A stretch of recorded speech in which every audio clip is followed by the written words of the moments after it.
It wouldn't be a random tech video without me starting off with a pissed off kitty shot.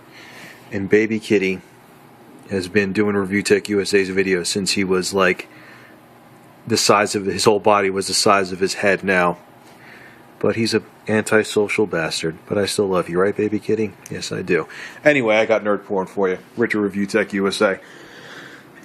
It's alive. Oh, that was terrible. Anyway, this is the this is my i7 build. Finally had time to do it. I did it tonight. We got the Cooler Master Evo 212. I think it's what it's called on top there.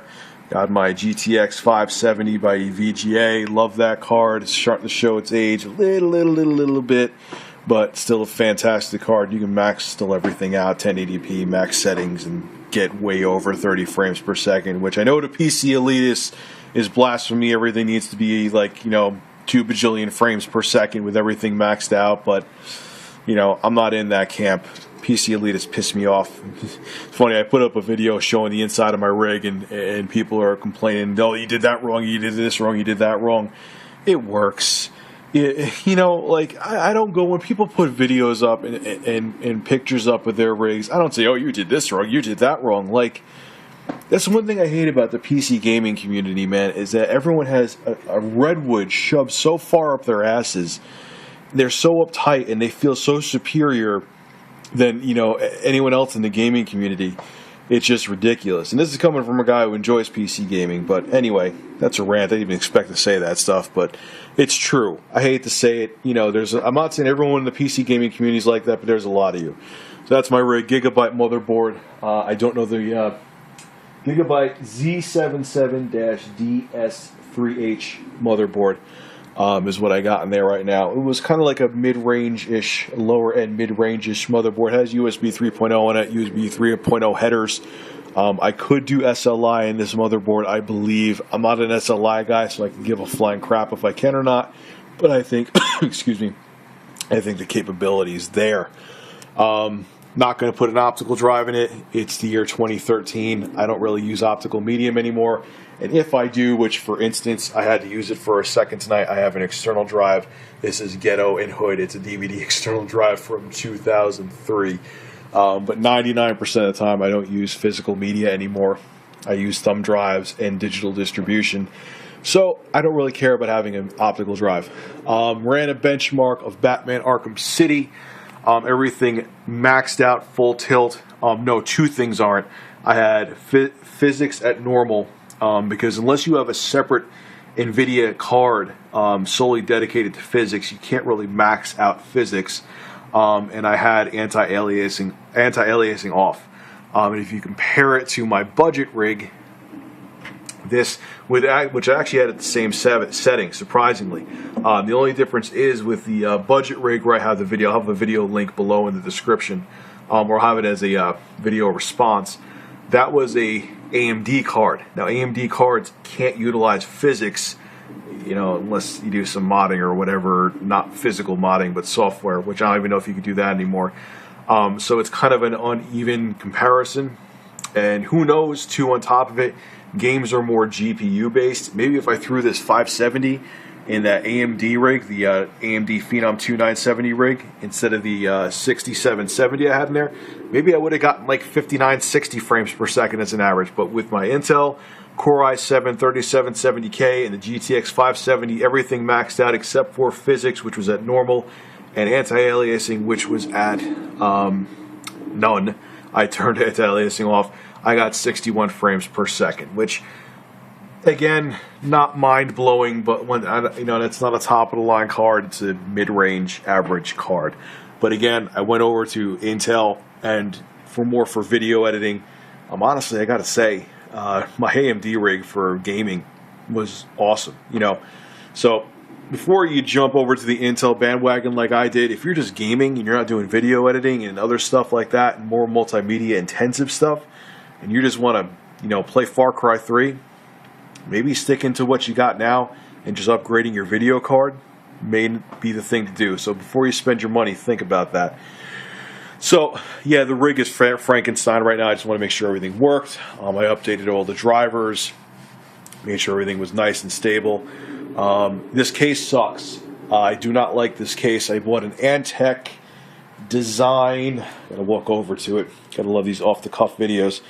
Antec Design 300 Illusion Versatile Mid-Tower. Yeah, versatile my ass. It's small inside. It's cramped inside. This case got rave reviews.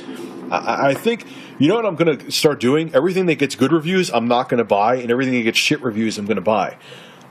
Because it just seems to, in the end, the stuff that everyone said is crappy isn't, and the stuff that everyone says is amazing sucks.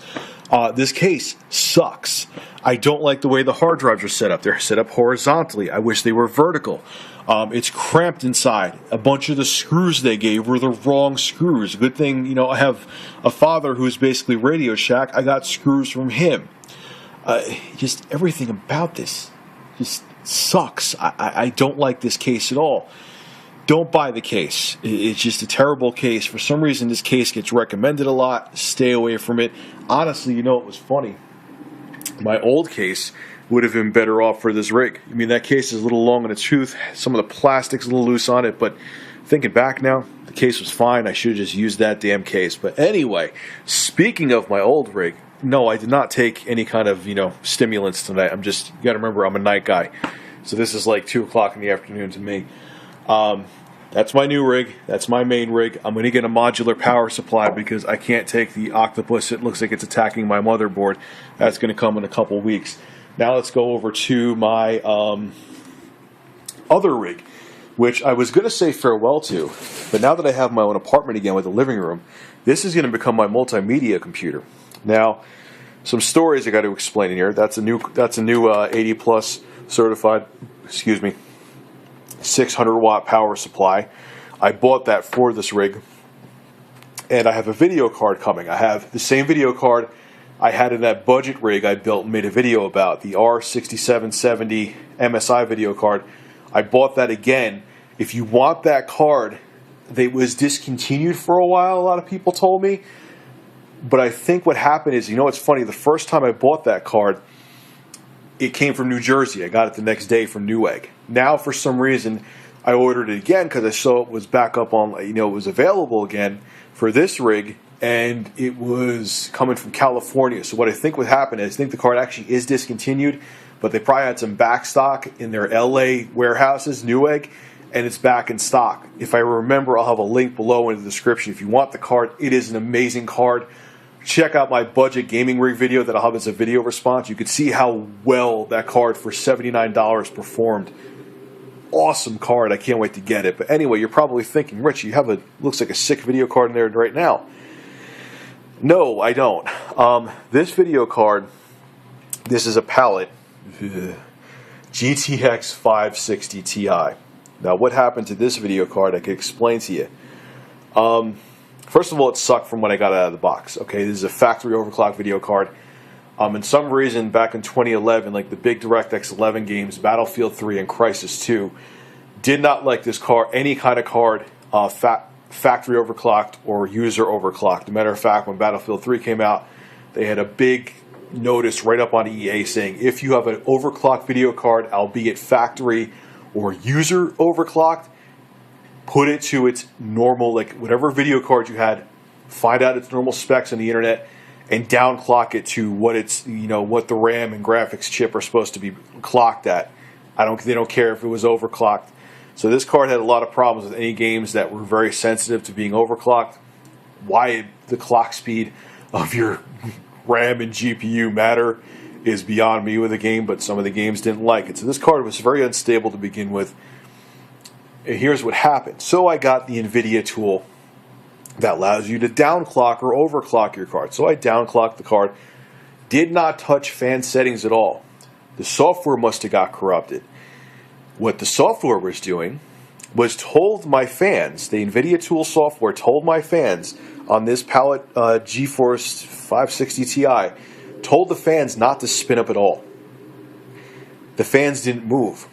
So, you know, I'm like, why are all my games running weird? This happened like a period of 2 days. So, I'm like, let me run Furmark to make sure that, you know, I'm not seeing any artifacts or funky things or the card's not overheating or whatever. So I go run Furmark, good thing I kept my speakers on, even though the card's still fried. Who the hell knows? The thing probably would have lit up on friggin' fire. All of a sudden, I hear an alarm like a nuclear bomb just went off, and they wanted us to duck and cover.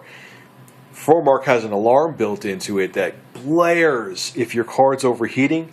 This overheated. It ended up either frying the GPU or RAM, and even though it runs okay 95% of the time, if you try to run any stress test on this card now after that happened in Formark, it fails them. So the RAM is bad.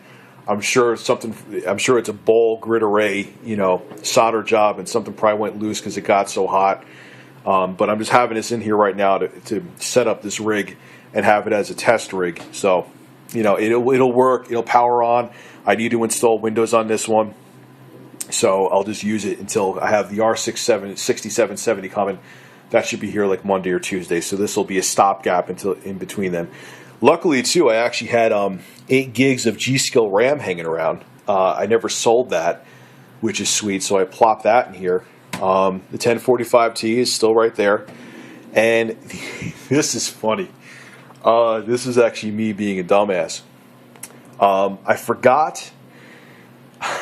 How do you forget this? It's just a fucking new move. Here is a hard drive. Now I'm thinking to myself, like, oh man, I'm going to have to buy a hard drive. This sucks. This really sucks. I want to have this secondary rig to have in my living room so I can watch Hulu. I want to maybe get a Blu-ray drive for this. And I'm like, man, I'm going to have to buy a hard drive. So I'm looking here. I'm taking all the hard drives out, putting them in the new rig. Obviously I want my 3 terabyte one in there, my 1 terabyte drive, and my solid state drive in there. They're all in there now. Like, wait, where the hell did another drive come from?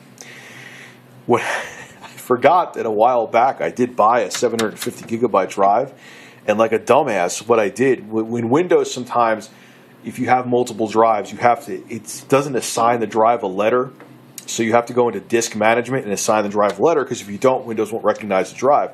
So basically I had this drive just sitting there dormant, totally forgot that I had this drive in there, and it was sitting there doing nothing. The drive's fine. I tested it on my laptop. I had a data migration tool where it makes your regular desktop hard drive, you can turn it into a USB drive temporarily.